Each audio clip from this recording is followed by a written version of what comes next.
I've been feeling a bit strange the past few days. It's been up and down a little bit, the energy. First day back at school on Monday, and it felt awesome.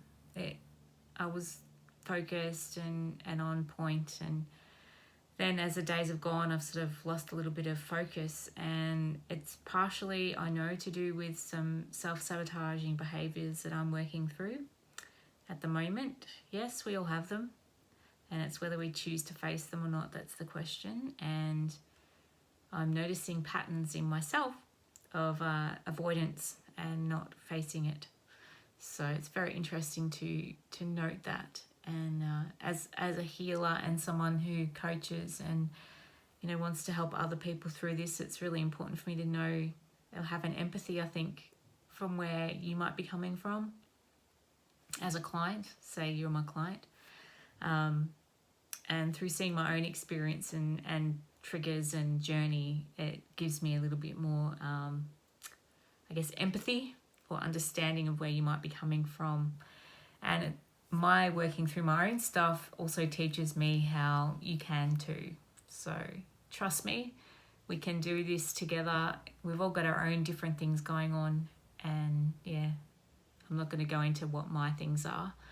It's that's the other thing about working with me or with a coach, is that it is confidential and it is a personal thing, what's going on for the individual. And it can take time, compassion, patience, and facing some stuff. And it's not always an easy thing to do. And this holistic healing, energy healing side, sometimes while it is relaxing and blissful, if we want to move forward with some of the shifts that we want to take to heal ourselves and our lives, sometimes it can be a little bit uncomfortable, a bit like this feeling that I've got right now going out of lockdown or partial lockdown. Yeah, it's a different energy again, and 2020 is showing us so much of it, isn't it? So this week's topics that I've had on my Facebook page, obviously today I posted about the May 50K and the stories that I have around fundraising. They're my stories, and I just felt like I wanted to share how I felt about it. I've been a donator. I've donated to charities in the past, to the MS Australia charity as well. Like I said, I walked in 8 of the walks. I even did marketing for them in the local papers, and did my story as a newly diagnosed person with MS. This was before having my daughter. And after having my daughter, that's when I met Kerry and got into the CCSVI thing. And my feelings started to shift a little bit with regard to the MS charity and where the money goes. I would like to see that it does go to helping people with their, like NDIS, I guess, help support things. And I know that they have their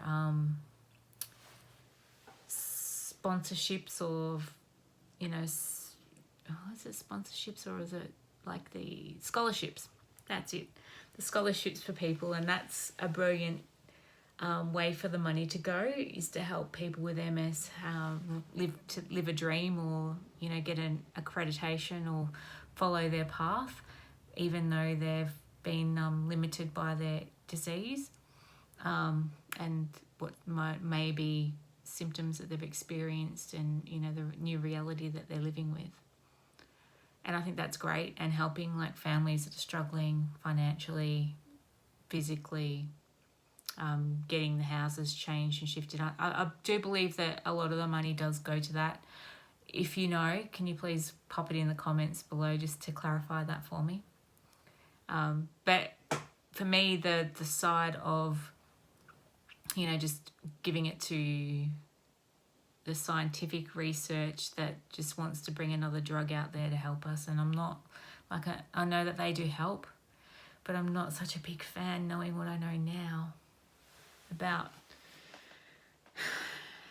looking at the triggers that may have, you know, been lifestyle indicators for you, that have, you know, there's not enough research going into that. Maybe there is. Let me know again if you know, and if you know somebody that knows, please reach out to me by a messenger or put it in the comments below what you do know about this part of the MS charity and research that goes on. I've been out of the loop for so long. Since I moved to Queensland, I sort of dropped out of the MS Australia communications a little bit. I get the emails, but I have so many emails I don't read everything.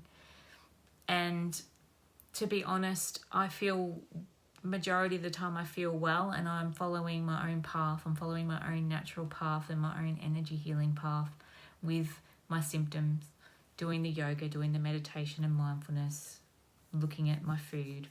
Yes, I've slipped, more about that later a little bit. And we're human, it happens. And this total scenario that we've been living in recently has instigated a lot of that, I guess. So, yeah, but I do have a different viewpoint on it.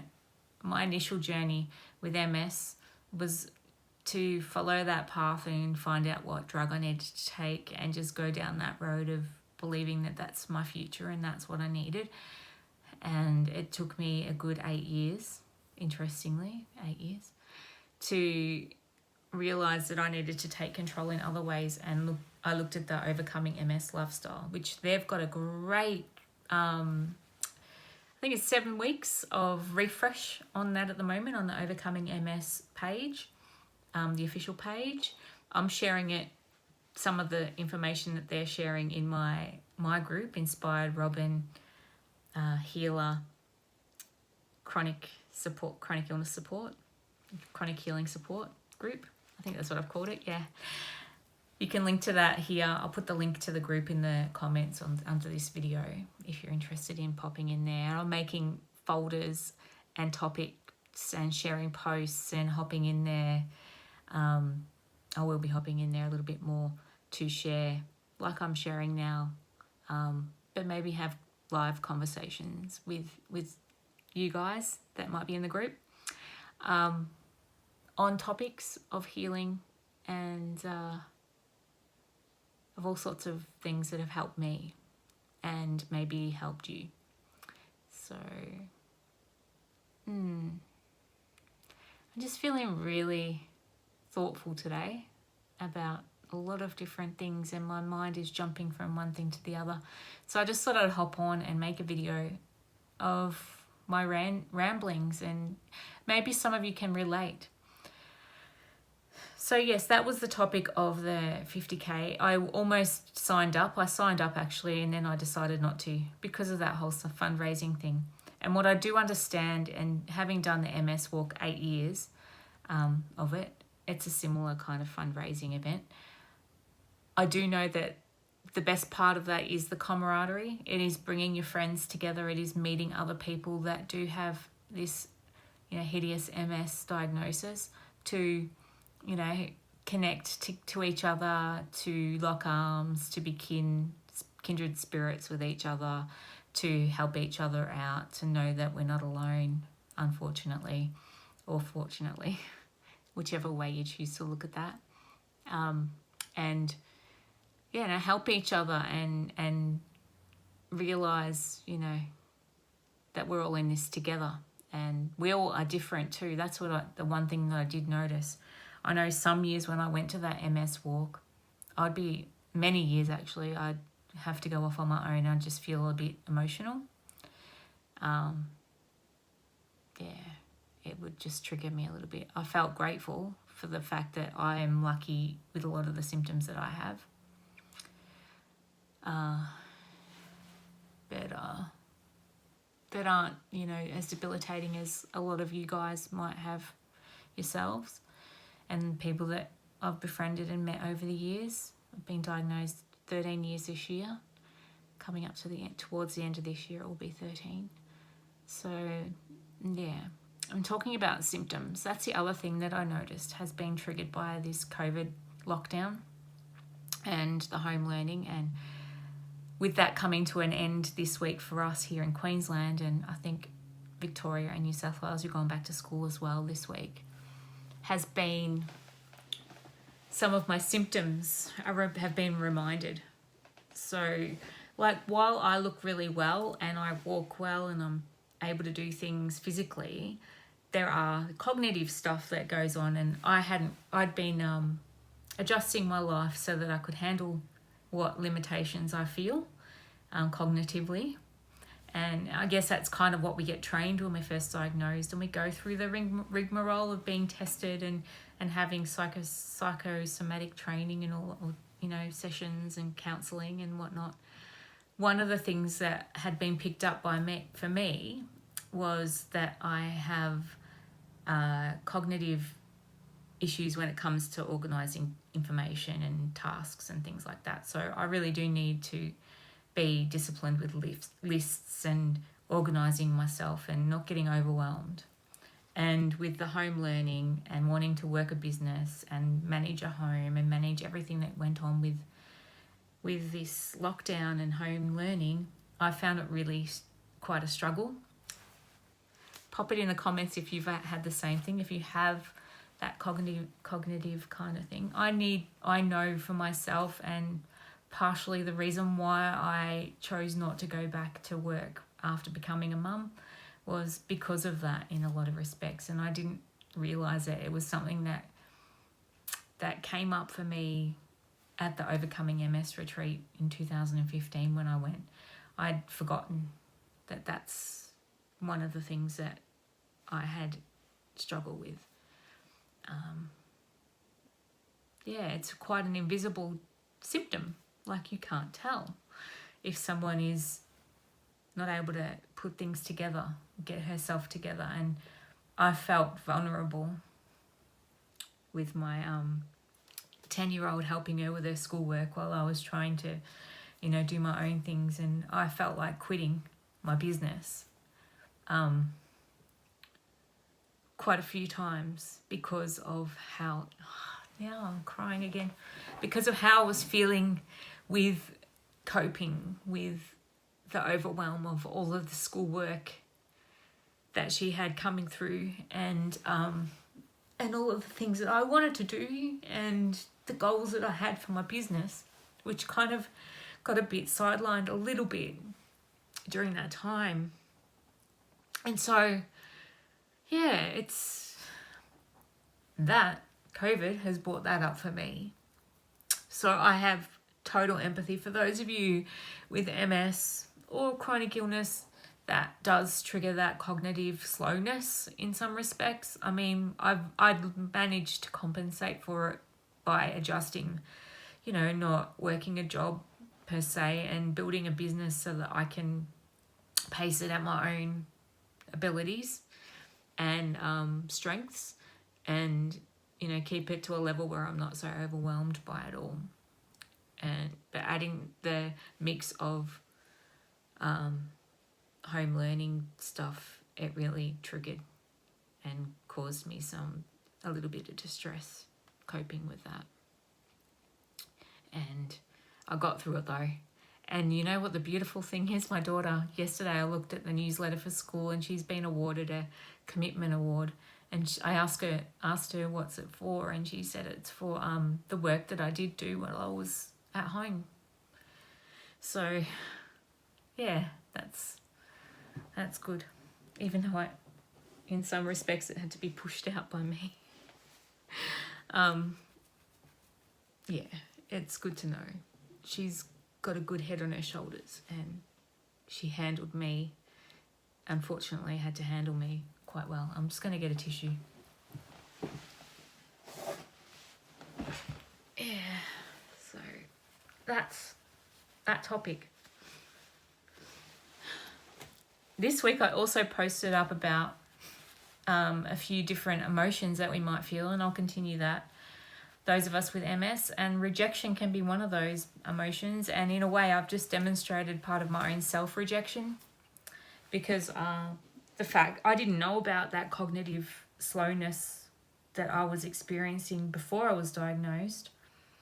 I mean, I felt it, and I struggled with things like that a lot in my life, and was writing my book last year, the beginning part, which I'm still got the second half to write. And now that COVID's over, winding down, not over, but winding down the lockdown bit, I guess I will make time to complete that task, because it's important to me, and I know it's important to you. You want to hear my story. But yeah, I just had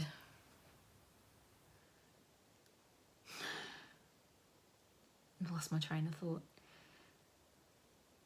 Yeah, I had no idea that I had no idea that I had those issues going before my diagnosis. And in a lot of ways, I rejected a lot of things because I felt struggle with it over the years. So that's one form of rejection that we can experience, and it's a common thing amongst people with MS.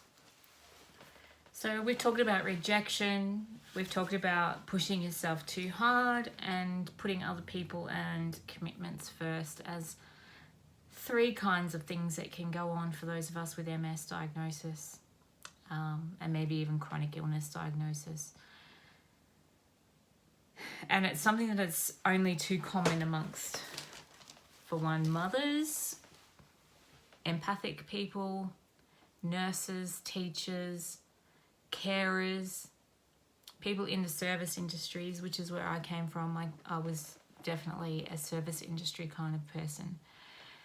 We give a lot of ourselves to everybody. We work long hours. We don't get a lot of paid reward for that. It's not the highest paying job role in the universe. And we still work back long hours. Like, I know for me, when I was working in management roles in particular, or supervisor roles, or second in charge roles, I would stay back a lot. I would put a lot of hard yards in. I worked hard. I wouldn't get things done on time. I wouldn't go home until it was done in a lot of instances. And I would spend a lot of time doing extra hours without pay. And over the course of many, many years, that actually was to my detriment. Could be something that you have in common with me, and you also have MS. It just seems to be a fact of life that we give and don't fill our own cups enough.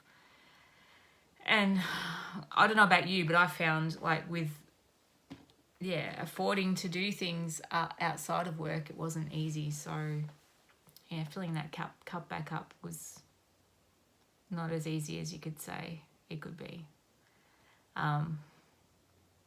For me anyway, but that's me talking about my past. That's the past. Ways of, like, looking at it from a distance, looking down from above at that scenario and that behaviour. Having the attitude of just, these are my hours, this is what I work, this is my job task. I do while I'm on the job, and then I go home. How hard is it to do that for those of us that, there's so many people that just, that's how they work. But some of us, we feel like if we don't do the extra hours and we don't get things finished, then we might lose our job. Our self-worth is diminished. We feel guilty, we feel bad. But think about it, the thing that I'm learning a lot more is, the harder you push, the harder it is. Sometimes we need to learn to let go and let things flow, ask for help. Goodness me, ask for help. And not be afraid to ask for help. That's something that I know is something that's one of my traits. And understand that the world won't end if it's not done. That's another thing that I know that I had in my head. and I still do sometimes have to catch myself. It's not the end of the world if it doesn't get finished right now, or if someone else does it. Some things are more important, and I think that's a life lesson for all of us. In hindsight, I wish I'd heard myself with that too. But just like a lot of things in hindsight, like with the diet and lifestyle, I did not cotton on to overcoming MS lifestyle when I was first told about it, when I was first diagnosed in 2007. I was given books in 2008 by people. People spoke to me about it. People tried to hint to me about it. But did I listen? No, I didn't. I didn't listen at all. I couldn't face it. Sometimes it takes us a journey. It takes us some hard knocks to really realise, hey, something's got to give. Maybe there's validity in what such and such has to say about this. I'll look at it. Such and such, they're doing so well since they've changed things, changed their diet and that kind of thing. You know, how did they do it? Find out. How can I do it? Sometimes it's the harder question. How can I do it? And I think I found that hard. You might find it too. That's why I'm here to do what I do.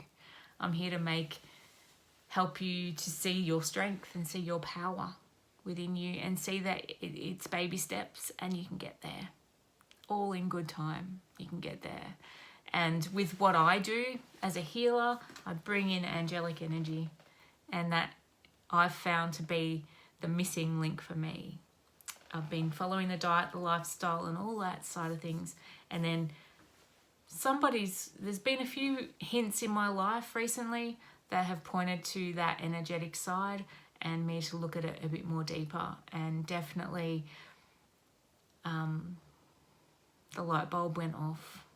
There is something to the energy of our healing and our behaviours and our triggers and the way we look at things, and the angels can help us.